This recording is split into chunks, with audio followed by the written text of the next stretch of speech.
I'd like to welcome everybody to today's presentation on developing emotional intelligence in children. I'm your host, Dr. Dawn-Elise Snipes.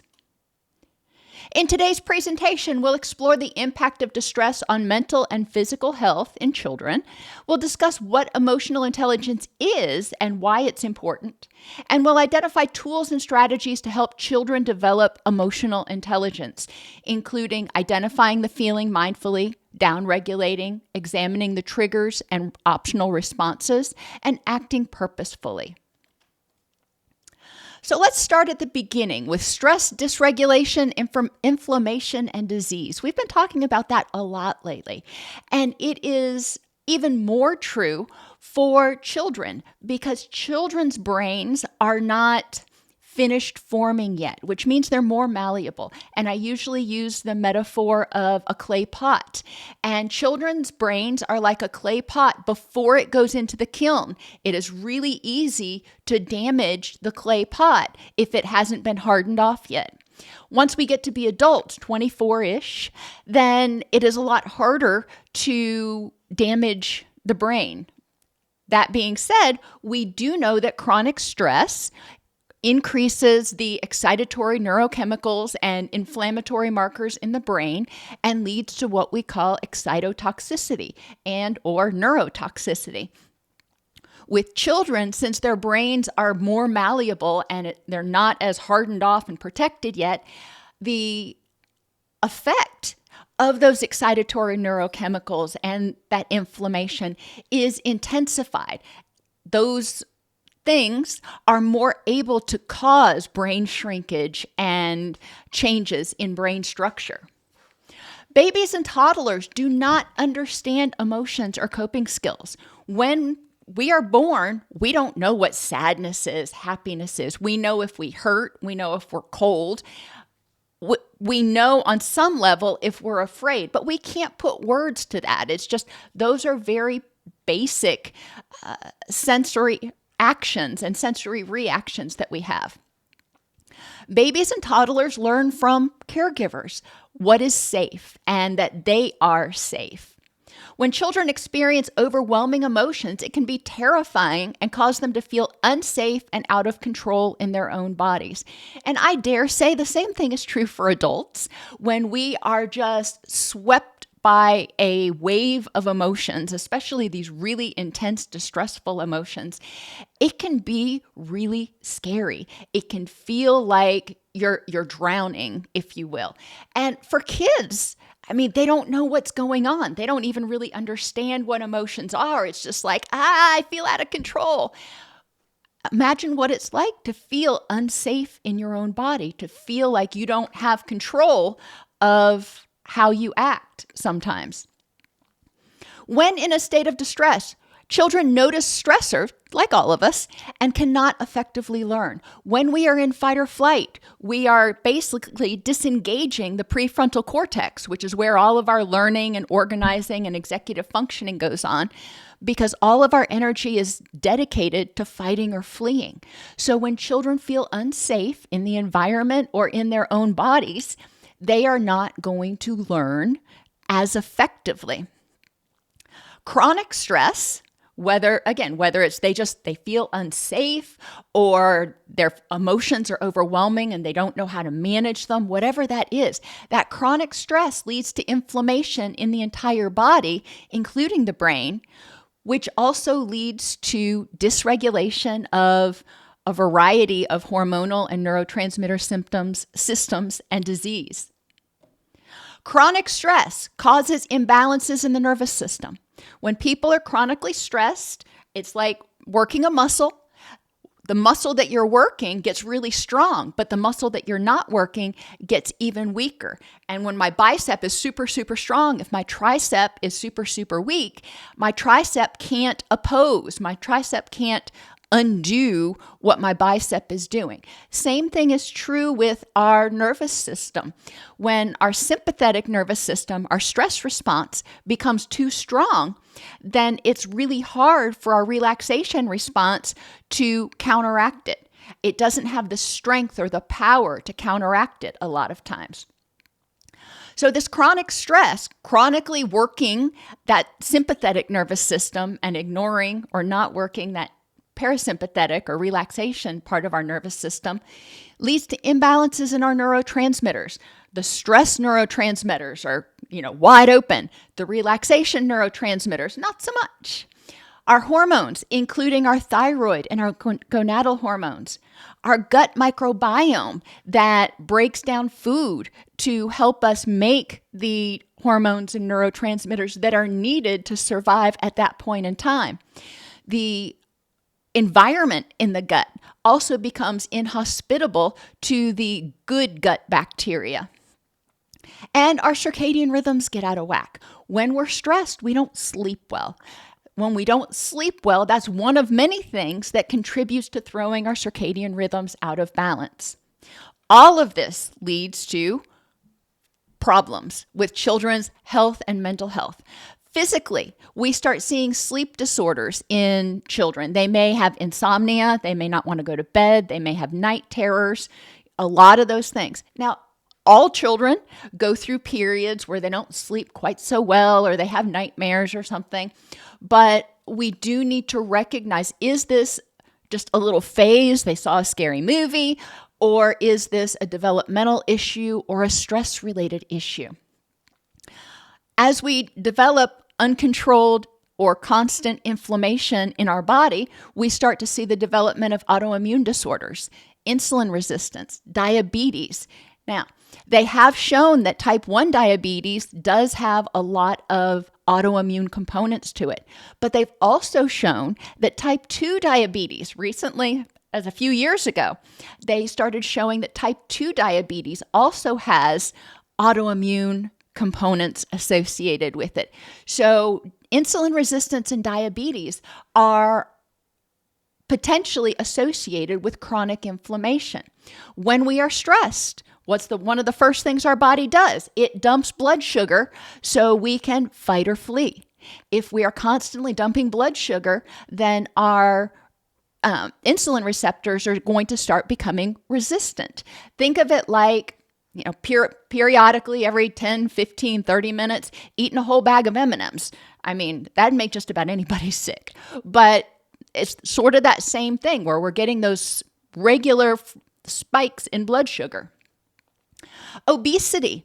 People who are chronically stressed often gravitate toward high-fat, high-sugar foods because that can promote the release of serotonin and dopamine, so they're kind of self-medicating. People who are chronically stressed may not have a lot of energy because they're so stressed out all the time, so they're not doing a lot of moving. Anyway, when we have excess adipose tissue, excess fat tissue, we have much higher levels of estrogen in our body, regardless of your sex. You have more excess levels of estrogen. When estrogen levels are too high for our body, it contributes to anxiety, stress, and can worsen inflammation. Now, at the right levels, estrogen is actually neuroprotective, but when it's too high, it helps throw the system out of whack. We also see addictions and addictive behaviors in people who are chronically stressed. They want to escape. They feel the need to distract themselves so they can just get a second's peace, a second of feeling like they can control something. So we're seeing addictions, porn addiction, gaming addiction, shopping addiction, internet, as well as drugs and alcohol, start at such an early age now. I was working with a young man who started watching porn when he was 8. So there's a lot out there that kids can get into and engage in escape type behaviors. And then that further disrupts the balance of their neurotransmitters and their neural circuitry. Interpersonally, when people are constantly stressed, when they feel unsafe, when they don't feel like they've got control of their emotions, and they don't know how they feel, they're just, I feel ick. Well, ick is hard to fix. We need to be a little clearer. But when people don't feel well, when they feel stressed, when they're exhausted, when they're in pain, they tend to not want to interact with others, so they develop more loneliness. They may develop more social anxiety because they're more attuned, more hypervigilant to things that other people do that they perceive as rejecting. They may have lower self-esteem and lower self-efficacy. They don't believe they can do it. They don't believe they can control or affect anything in their life. Imagine being a young child and feeling this way, feeling this powerless, feeling this out of control and unsafe. Emotionally, we see anxiety, anger, irritability. All of those are fight or flight kind of emotions. We see depression.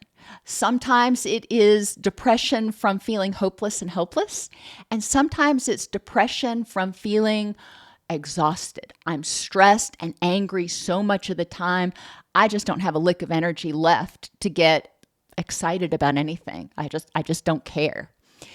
And we see dysregulation. We've talked about this in other videos. When people are chronically stressed, the receptors for our neurotransmitters can become overstimulated and they stop being receptive. So when somebody has had chronic stress for a long time, eventually the brain says, you know what? I can't fight this fight anymore. I don't have any more energy. I'm done. So the person starts feeling depressed or flat or apathetic, whatever words you want to use. But they're just not much is getting them going. If you watched Winnie the Pooh when you were little, think of like Eeyore. Just nothing kind of does much. You know, nothing gets him too upset. Nothing gets him too happy. He's there. But when something does finally trigger the person, they go all out. They go from 0 to 250 like that. And for children, again, this happens a lot easier than for adults. We all know children, even those that have some good emotional awareness when they're toddlers, when they're too tired, when they are experiencing vulnerabilities, they're in pain, they're sick, they're tired, they tend to dysregulate a lot easier. They don't have the impulse control that we do as adults. But we start to see that dysregulation. And when children dysregulate, what happens? They typically get in trouble. They typically get shamed for being difficult, for throwing a tantrum, for acting inappropriately, which makes them feel even less in control. Cognitively, if they're not getting good sleep, if they're stressed all the time, they're going to have brain fog. They're going to have deficits in all of those executive functioning things like problem solving, attention, learning, and memory. So what do? We help them develop emotional intelligence. And I don't like the word intelligence, but it's what they've used for the past, decade. Sometimes they say emotional quotient, but a lot of people don't know what that means either. Basically, what we're doing is we're becoming aware of, intelligent about our emotions. We're starting to realize what they are. So I stands for identify the emotion. What am I feeling right now? Anger, guilt, fear, worry, jealousy, stress, grief, depression, happiness. What is it? And what's its purpose? If I'm feeling angry right now, okay, that's my body telling me I need to fight. All right, why is my body saying I need to fight? What is the purpose of that right now? Tells me that something's indicating that there's a threat to me, so I want to fight to protect myself. Okay, well then we can work backwards and figure out what's going on. Downregulate to permit wise mind reasoning. As I mentioned earlier, when we're in fight or flight, we're not engaging that prefrontal cortex. We're acting on emotion-based reasoning, which is not going to allow us to effectively assess the situation and problem solve. We need to teach down-regulation skills, and I'm going to go into more detail on each of these as we go through today's presentation. E stands for explore the triggers. Once I've down-regulated, I'm like, okay, I'm looking around. I realize in this moment, I am objectively safe. I may not like how I feel. I may not like what's going on, but nothing is going to cause me intense harm at this very moment. All right, so I'm downregulated, and I can kind of step back and look at the situation to say, what caused me to start feeling angry? What triggered my anger in this situation? And based on my favorite, FitCat, based on the facts in this context at this time, what's going on? And what is the best way to use my energy to respond? Now, that's a lot of stuff for young children. So obviously, we're not going to put this on a 3-year-old and expect them to be able to process it. But this is what we gradually help them learn. A technique that we use in behavior modification is called scaffolding. And we let them do as much of a task as they can on their own. Then when they get to a sticking point, we coach them through the rest. And that's what we're doing with helping them develop emotional intelligence. When they're really young, we just help them learn what emotions are and identify them and not be afraid of them. And once they get to the point where they can identify those emotions, then we start teaching them, how to downregulate, and hopefully they start picking up those skills. And finally, A is act with purpose. So once they have explored the triggers, identified the facts in this context at this time, and determined a course of action, a solution, then they start acting with purpose. They start trying to solve the situation. That could be addressing it. It could be just letting it go. There are a lot of different ways they could approach it. As I mentioned earlier, children's brains are much more vulnerable to excitotoxicity. Their experiential vault, that's my term. That's what I'm using. You're not going to find it in the literature. But their experiential vault is much smaller than adults. So what seems minor to an adult may be a big deal to a kid. If they pass gas in class, oh my gosh, that's embarrassing. All right, those of us who are in our 50s and beyond, we've probably done that a dozen times, even though we didn't mean to. Yes, it's embarrassing, but it's not the end of the world. Our world does not crumble. For somebody in 4th grade, that's going to feel like the biggest thing ever, and they feel like nobody's ever going to let them live it down. So it's a perspective thing. It's important that we validate their feelings, that yes, I realize this feels like it is a huge, big deal to you. So let's figure out how to deal with it. Instead of saying, I see this is a huge, big deal to you, but really, it's not that big of a deal. Just let it go, and it's not going to be a big deal. That invalidates their feelings. So we need to validate them, but we also need to provide perspective. Let me tell you about when I was, and then tell them a story about when you did something similar. It's not invalidating, but it's showing, hey, I've been through something similar, and I survived. I did. It sucked, but I survived. As caregivers, we need to help children feel safe and learn IDEA by ensuring they feel securely attached. Children, when they are very young, they're not going to come to you and say, I feel upset, help me identify my emotions. It's just not going to happen. They don't even know to say that. So we need, as caregivers, we need to make sure that they have the stuff needed to be securely attached. We need to be consistent in our awareness and our responses to them.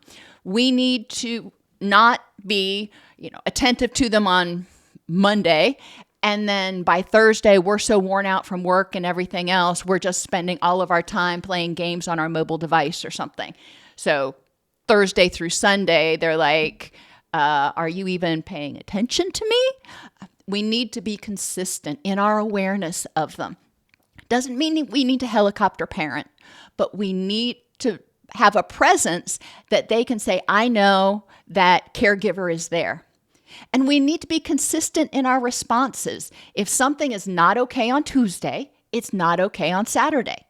If something is okay on Tuesday or not a big deal on Tuesday, we don't want to freak out about it on Saturday. So being consistent helps the child feel calm, helps the child learn what to anticipate. And every time they have an experience, It goes into their experiential vault. So when something comes up similar the next time, they anticipate your reactions. For example, Tommy comes home on Tuesday and he got a D- on his spelling test. And caregiver says, you know what? That was a hard spelling test and I love you and spelling is important, but it doesn't mean you're not a good person. So let's work together and figure out why you got a D- on that spelling test. And then the next week, he comes back and he got a D- on his science test, and you just freak out on him. How can you be failing your classes? How is it that you are so stupid that you're getting a D-? Now this kid's like, well, one day it was okay and they were supportive and helpful, and the next day they lost their ever-loving minds. Caregiver's not safe. I'm not safe. I don't know where to turn for help. So we need to be consistent in our responses. We need to provide proactive attention, not just waiting for that shoe to drop, but when they come in, asking them, how was your day?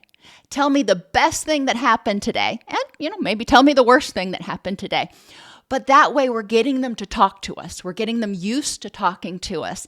And we're helping them recognize that we care and we're going to be supportive of them. R stands for responsiveness to distress and eustress. And eustress is a fancy word for good stress. If they have a great day, if they got an A+ on their test, we want to be responsive to that. We don't want to say, well, I expected that. Okay, fine, do whatever. And then get upset when they bring home a bad grade. We want to celebrate with them when they have something good happen. And we want to support them when they have something bad happen. When we're responsive to their distress, we help them with idea. With young children, when my son was little, we used to do this game and I would say, tell me what angry looks like. And he would say, "Err." And I would say, tell me what scared looks like. And he'd say, "Ooh." And we would go through the different emotions. And I'm not going to make all the different faces. But he started learning what they looked like and what you felt like. When you're angry, you want to clench your fists and grind your teeth. When you're scared, you feel shaky. And he was able to model those things. And by the time he was 3 years old, he was pretty well versed in being able to identify what he was feeling. Maybe not why he was feeling it, but what he was feeling. He would say, "Mommy, I'm so angry." Okay, well, let's talk about that. And we would stop what we were doing and figure out what was going on with him. But we need to help them with scaffolding. Start where they are, identify their emotions, identify the purpose of the emotion. You're angry. That means you feel afraid or you feel you're threatened about something, or you're not getting your way, which means you feel like you're not in control. What's going on? And, I would ask him a couple different questions to figure out where that anger is coming from. When did you start feeling angry? So we could figure out what was going on. I would provide encouragement. You can get through this. I know going to the doctor is never pleasant and it's scary, and we'll do this together, but I have faith that you can do it. And then providing safety and unconditional positive regard, which means I love you for you. Even if you melt down, even if you have a bad day, do something, make a bad choice, it doesn't mean you are bad. It doesn't mean I don't love you. I may not like your behavior, but I will always love you and you can always come home. This experiential vault that I was talking about is filled with memories based on experiences. These memories are regularly consulted to help the child anticipate or understand situations. So they'll consult that experiential vault and they'll say, okay, last time I was in a situation like this, it was great. Or, it got scary really quickly. And then that will help them anticipate what's coming up.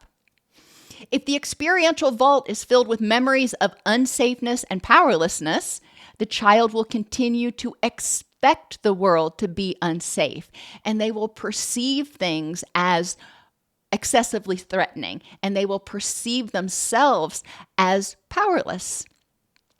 As adults, as caregivers, we can help them develop a sense of competence over their feelings and gain an alternate perspective on situations. When my son was little, he was a micropreemie, so he has some neuroatypicality, and he would get overwhelmed or overstimulated very easily. And I remember distinctly when he was about 20 months old, I was working at my desk at the house, and he was a pacifier fiend. He would have one in each hand and one attached to his shirt. But I remember distinctly one day I was working and he had been playing, and not sure exactly what happened. Never did figure that out. But he came up to me and he said, "Mommy, I overstimulated," which translates to overstimulated. And I said, "Okay." And he said, "I'm going to go in my room." Okay. So he went and he sat in his room. We had one wall in his room that had nothing on it. It was just pure white. And when he would get overstimulated, he would sit in his bed, suck on his binky, and stare at that white wall for a few minutes until he felt like he was grounded again. And then he'd come out, he's like, "Okay, I'm fine now," which, in retrospect, he was so smart. He is so smart, but he was always very in tune to himself. But we can help them develop that sense of competence. When he was very young and he would start to get overstimulated, we would put him in his room and we would say, "Why don't you sit here for a minute?"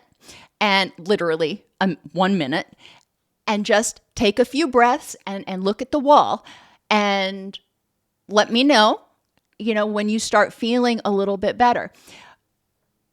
When we first started doing it, I would sit with them. We wouldn't talk. We wouldn't read books or anything. We would just sit there and stare at the wall together. And then as he got older, I would tell him to go sit down, and then I would be available to him when he was ready to come out. But children can learn. They can start to learn to become mindful of their internal sensations. I'm feeling overwhelmed. As an adult, when I get really anxious, my chest gets tight, and I have named it Lenny, because it feels like an elephant is sitting on my chest. So I've named that elephant Lenny. And I know, when I start getting stressed and I feel Lenny there, that I need to go take a chill pill for a few minutes. It's important that we own our feelings as adults too, because children are very sensitive, hypersensitive to how we feel, because we are there to keep them safe. And if we don't feel safe, then whoa, heck, they know they can't keep themselves safe.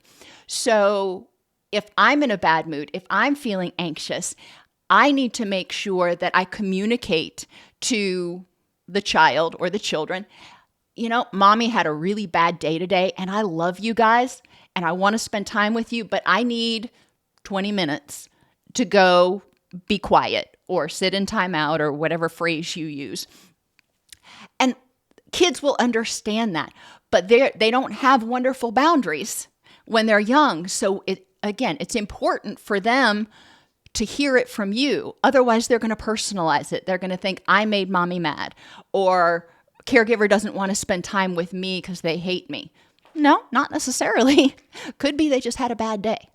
But a child can't think in hypotheses.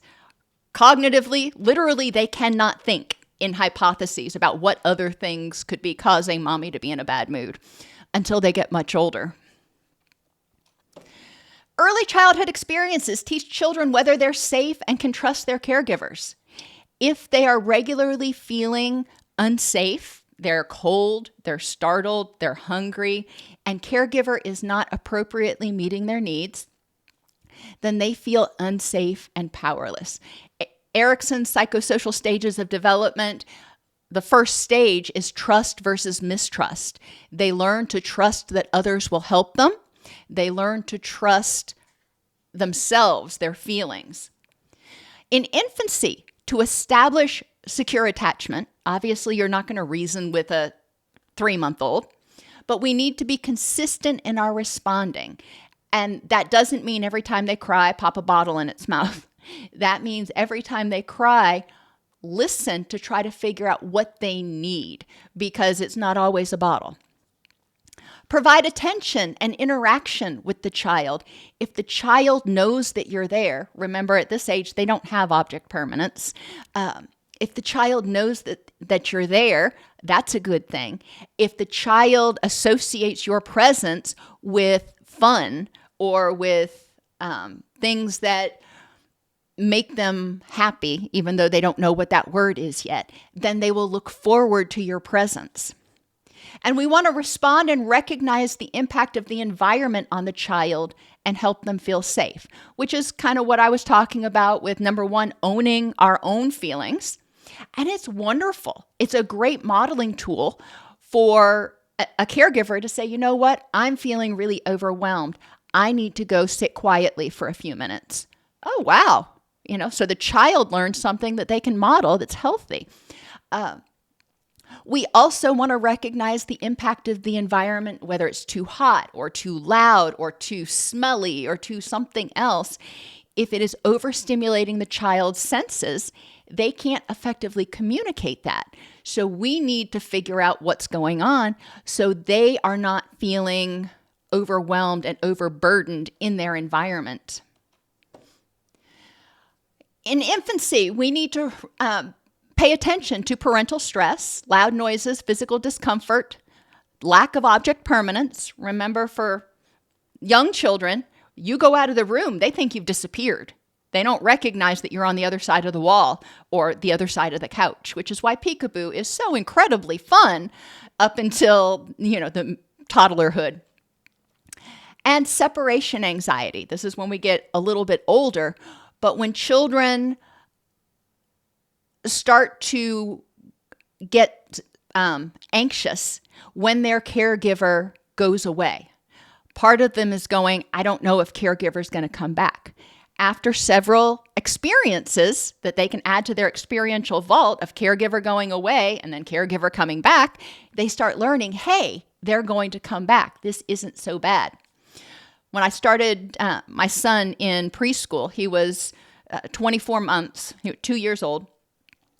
And I had always had him at home since he was a micro-preemie. We had had him at home.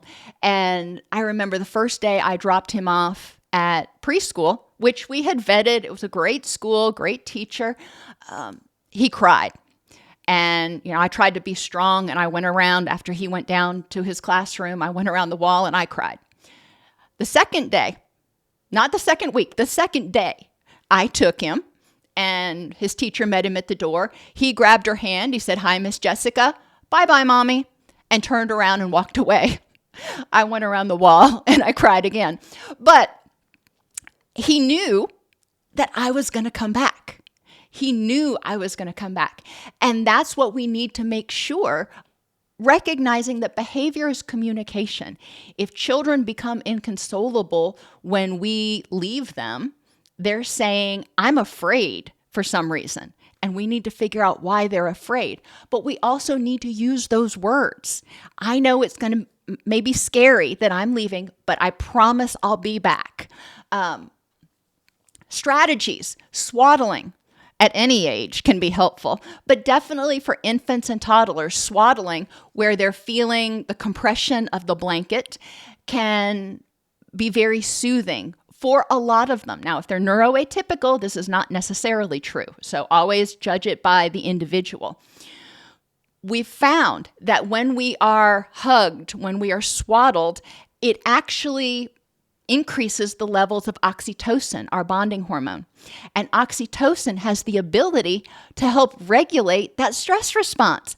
Oh my gosh. So if we feel safe and we start releasing oxytocin, it's going to help downregulate that stress response, which helps the person feel calmer faster and feel more empowered. Touch from a calm caregiver can also be extremely helpful.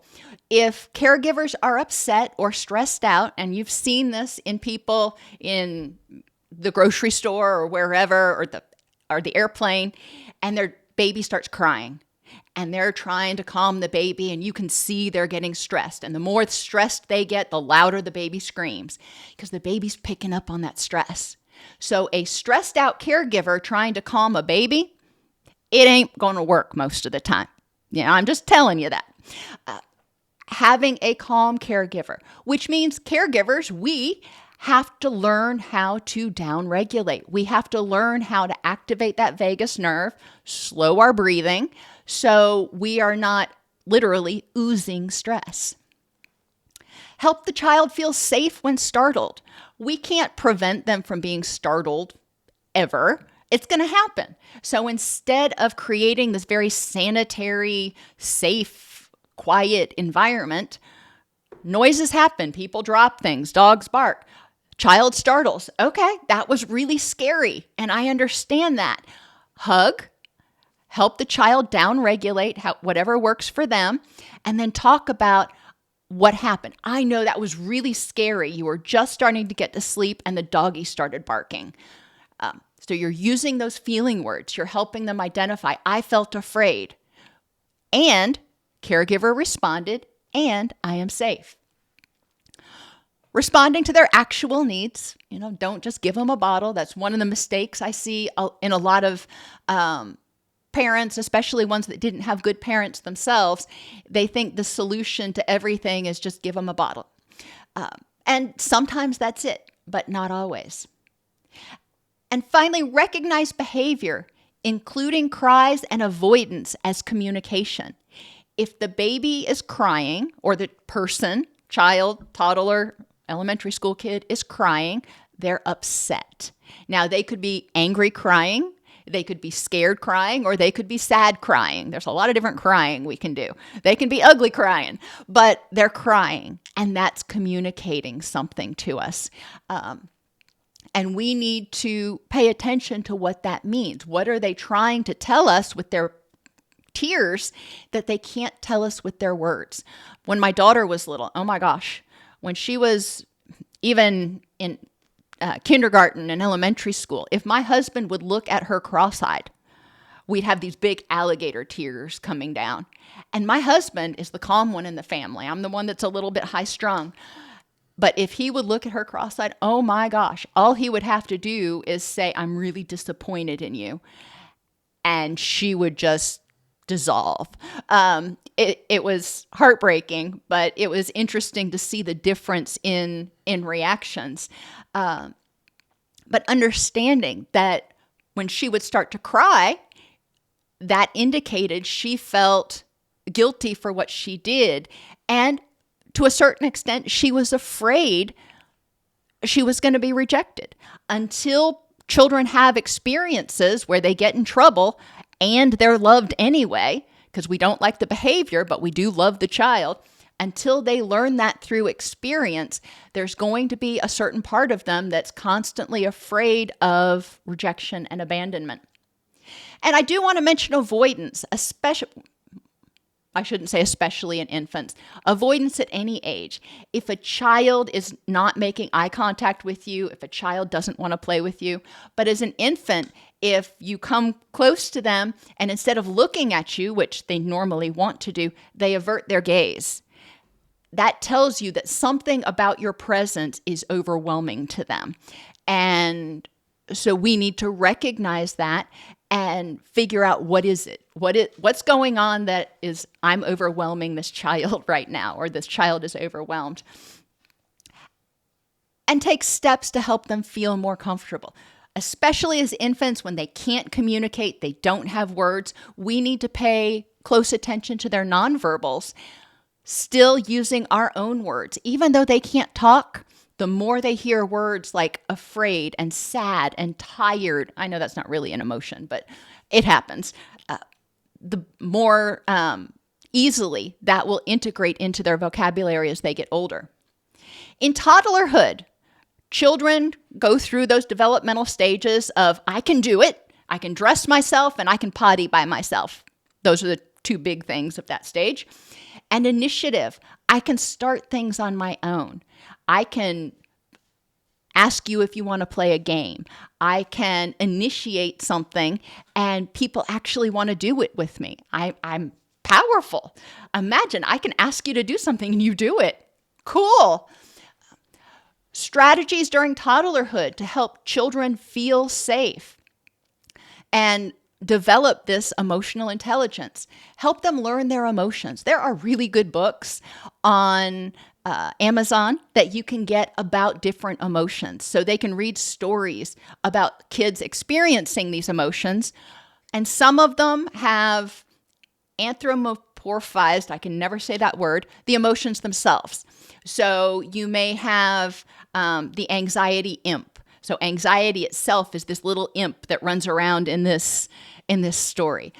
But it helps children get to know these feelings, get to understand why they're there, and not be afraid of them. It's like, okay, anxiety imp is here today, and I don't want him to keep playing with me. So what do I need to do? You can act the emotions, like I used to have Sean do. Tell me what angry looks like. Tell me about one thing that makes you angry. And they tell you and they say, okay. You can say, okay, well, show me how you would feel if I did that. And they show you anger. And then again, labeling. You can even do it when you're watching TV. If you're watching, one of our favorites was Bear in the Big Blue House. But it looks like Bear is feeling very sad about something today. What's going on there? So you can talk about what's going on in the show. It doesn't always have to be that child's feelings. And talk about the purpose. If you're feeling sad, what does that mean? That means that you lost something that was important to you. And sometimes it happens. And we can't make it come back. And that can make us a little bit angry too. But those feelings are there to help protect us. So they're not afraid of them. Regularly use feeling words. Get one of those little magnetic things you can put on the fridge that have the emoticons. And you can even ask them, which one do you feel like? Teach best down regulation skills. You want to have the best skills ever. Breathing. Now with kids, you can use what we call a dragon breather, and I should have brought one in here. You can make it with a toilet paper roll and tissue paper. You cut strips of tissue paper and glue them in one end of a toilet paper roll, and then the other end stays open. So when they breathe in and they blow through the tube, it looks like a dragon breathing fire. That's one way to get them to blow slowly. You can use bubble stuff. Go to Walmart or Target or one of those places, and you can get the little tiny bottles of bubble stuff that they have at weddings and keep it in your backpack or your purse or wherever. So if the child needs to decompress for a second, they can blow bubbles. You can have them do square breathing if you want to, where you breathe in for 4, hold for 4, exhale for 4, hold for 4. Most kids aren't going to be down with that. Younger children, especially if you're holding them, you're giving them a hug, you can say, let's breathe together. And you can breathe in for 4, hold for 4, exhale for 4, hold for 4, and they will mimic you. If you found, when you have a child, if you're holding them, or if you're holding or if you're sleeping with them, a lot of times you end up trying to sync your breath with them. Children will do the same with you. So if you slow your breathing, they're automatically going to slow their breathing. That's one of the benefits of kangaroo care for young children. So anyway, breathing. Down regulation essentially means taking down your breathing and your heart rate, which means you have to feel safe. So you can slow your breathing intentionally, which will automatically slow your heart rate. Embracing. You can either hug the child, you can have them put on a weighted vest that helps them feel grounded and safe, or you can have them, and even as an adult, you can hug yourself, hold yourself on either side, and just give yourself a big hug, and you can bilaterally stimulate your arms, which also helps increase oxytocin. Seeking safety is the next thing. When a child is feeling unsafe, excuse me.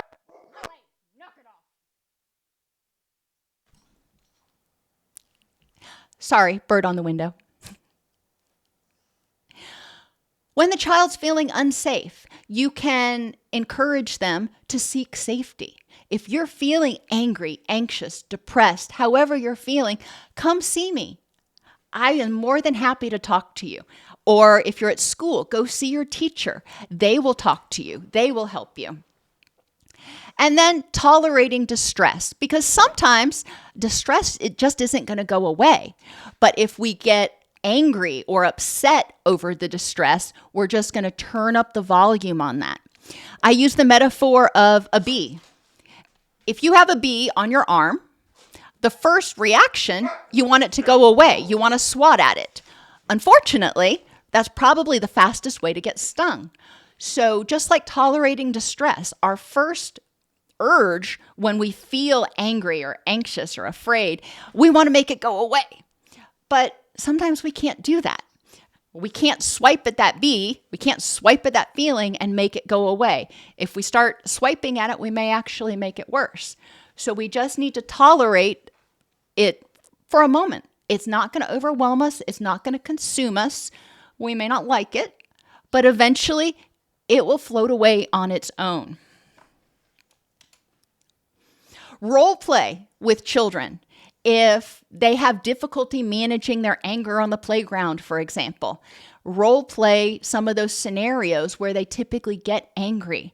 And if they start to get angry in the role play, you can take a time out and talk about what's making you feel angry right now.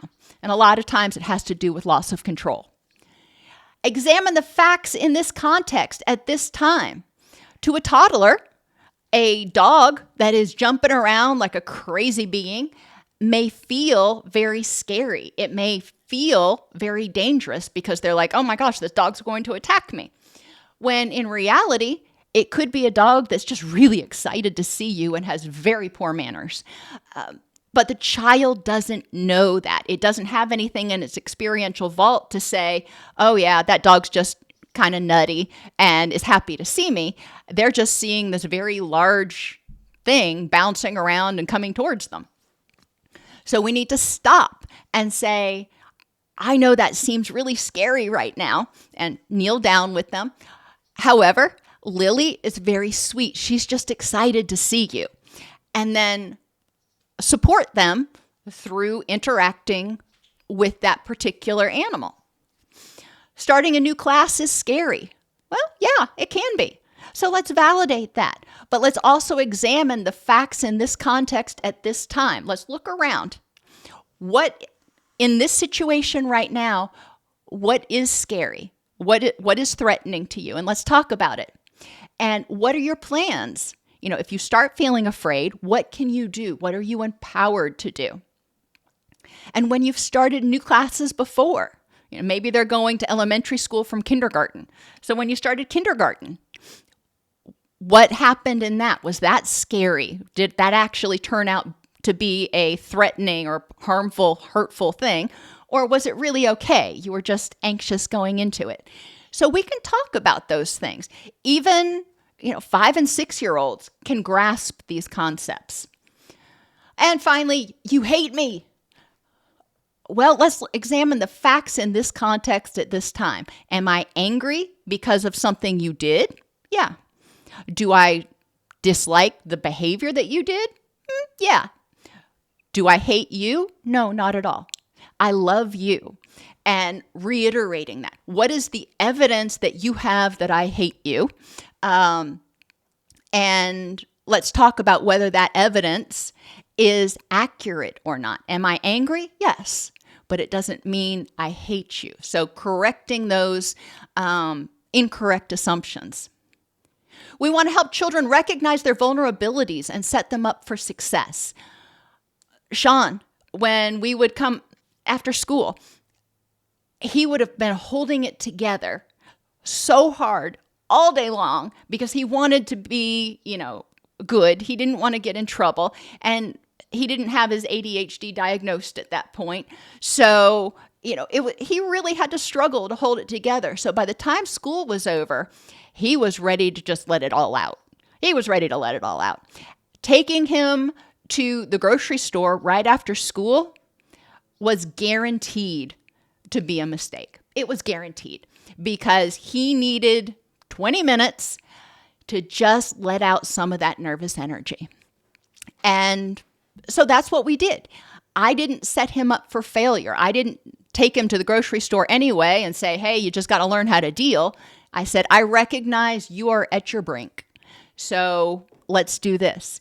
If they're tired or if they're hungry, taking them on a long grocery trip or something where they need to act a certain way, that's setting them up for failure.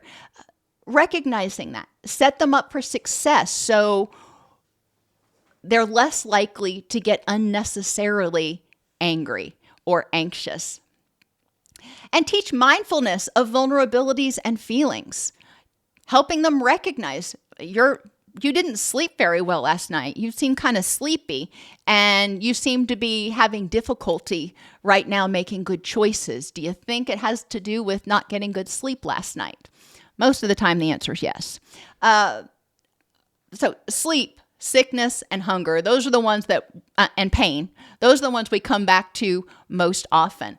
When my kids were little, they would become, as one of my friends used to say, disorganized before they would get sick. A day or two before they would actually start spiking a fever or something, they would start just becoming more disorganized in what they were doing. They'd start something and they couldn't maintain attention. And I recognized that meant they were getting ready to get sick. So that's when I would start asking, do you feel okay? And what do you need to do? School age, oh gosh, and hormones are kicking in so much earlier now, unfortunately.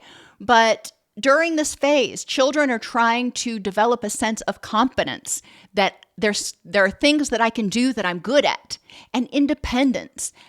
This is what is important to me, not necessarily to you, but to me, which means getting some separation between them and their caregivers, which can be really difficult sometimes.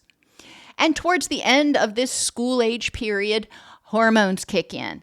And those hormone surges in pre-adolescence and adolescence can make managing emotions feel so much more overwhelming. We go back to cares.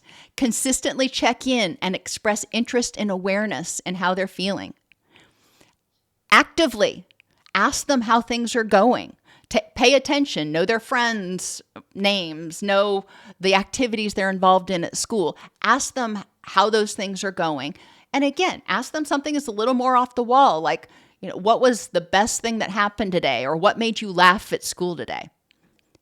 Respond consistently and by walking them through idea. Now, school age, as I'm using it here, starts like first grade through high school, but definitely first grade through middle school. So most of the time, these children are not going to have really robust coping, problem-solving skills. They're still learning. So we need to help them identify how they're feeling, what caused them to feel that way, help them develop the skills to down-regulate so they can better problem solve, help them evaluate the situation, choose an action, and solve the problem. Encourage them to try to understand and resolve the problem. We don't need to fix everything for them. We need to hear what's going on and say, all right, what do you think the best way to handle that is? And then be supportive of them trying to solve it. And finally, safety. Making sure that they know that you have their back and love them, even if you don't like their behaviors. We all have unwanted behaviors sometimes. It doesn't mean we aren't lovable. It means our behavior was inappropriate. And making sure that they always know the difference. Emotional intelligence helps people identify, understand, and effectively respond to their emotions. It helps people gain a sense of control and empowerment over intense emotions and associated behaviors. If we can help people feel less stressed, and if we can help people balance their stress response and their relaxation response so they're not stressed all the time or most of the time, we are going to reduce a lot of that inflammation, a lot of that dysregulation. And that in and of itself is going to make emotions easier to deal with. We want to help them differentiate feelings from facts and reduce that excess stress that contributes to inflammation, disease, and dysregulation. The ability to identify and regulate their emotions, to feel empowered, to take control, to feel empowered. When I feel anxious, it doesn't mean I have to stew in it and just sit there and feel terrified. It's my body saying, hey, there might be a problem and let's figure out what to do about it. Anxiety and anger are not meant to be nurtured. They're meant to motivate you to action. And when children start to recognize that and recognize the healthy and appropriate ways to respond, then they start feeling more empowered and safer in their own skin. They start feeling like they are better able to protect themselves. This helps reduce symptoms in every piece of life. It helps reduce inflammation, it improves circadian rhythms, it improves sleep, it reduces pain, reduces the risk of autoimmune diseases. If they have an autoimmune disease, it reduces flares, it improves social interactions. If people are less stressed, they're better able to engage with others. If they feel empowered and capable, they have stronger self-esteem. It helps them experience positive emotions. If they're not just constantly being flooded with anxiety and depression and anger, they actually have energy and room to identify and experience those other emotions. Cognitively, when those things are going better, the brain fog lifts, the prefrontal cortex starts engaging more, problem solving improves, learning improves, memory improves. It's just wonderful. So there's a lot to be said for helping people regulate their stress and learn how to understand and manage their emotions. We're not trying to get rid of them. We're trying to manage them in a way that helps us survive and use our energy to move toward our richest and most meaningful life. Are there any questions? I'm glad you enjoyed it, Jason. Fidget toys are wonderful, Lana. I have my worry stone, but that I use sometimes that helps me a lot. But my daughter used to love fidget toys. Whenever I'm in a long meeting, I need to have a worry stone or something to fidget with. So yes, it definitely does help release some energy, especially in people who are somewhat ADD.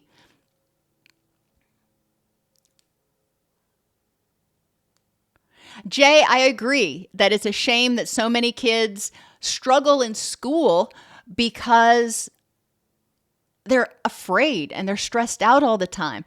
And their brain is not engaging the learning areas. It's engaging the fight or flight areas. It's just trying to find a place where they can feel safe. Yes, it's devastating.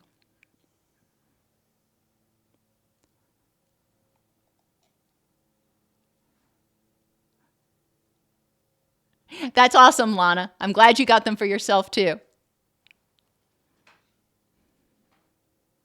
Thank you, Jewel. I appreciate you being here.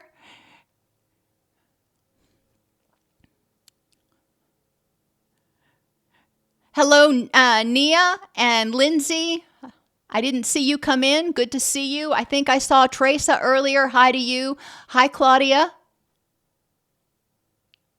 And you're quite welcome. I don't usually do a lot on kids because that's not a population that I work with a lot anymore, but it is important because prevention As they say, an ounce of prevention is worth a pound of cure. If we can help kids learn how to manage their emotions, then they will be able to grow up to adults who are better able to manage their emotions, reduce systemic inflammation, disease, and distress.